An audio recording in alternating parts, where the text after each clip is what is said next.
کپڑا پاک کرنے کا کیا طریقہ ہے؟ کیا واشنگ مشین میں سارے کپڑے پاک ناپاک ایک ساتھ ڈال دیں تو وہ دھل کر پاک ہو جاتے ہیں، یا جو ناپاک ہے اس کو پاک کرنا پڑتا ہے، اور اس کا طریقہ کیا ہے؟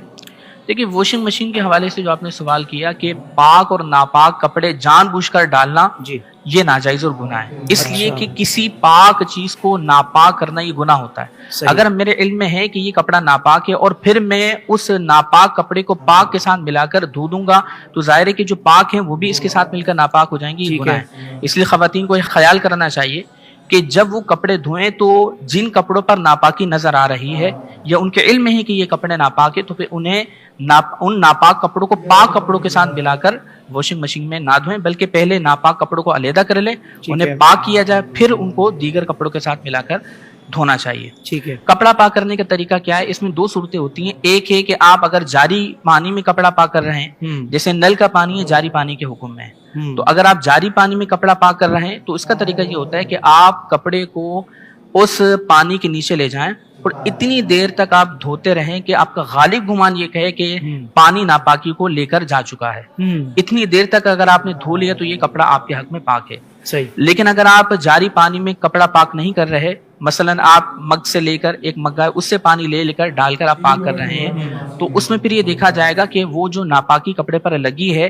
کیا وہ سوکھنے کے بعد اس کا جسم بن جاتا ہے یا نہیں بنتا۔ اسے کہتے ہیں نجاست مرئیہ اور غیر مرئیہ۔ نجاست مرئیہ کا مطلب یہ ہوتا ہے کہ ایسی ناپاکی کے سوکھنے کے بعد اس کی کوئی تہ بن جائے، کوئی جرم وغیرہ بن جائے تو اسے کہتے ہیں نجاست مرئیہ،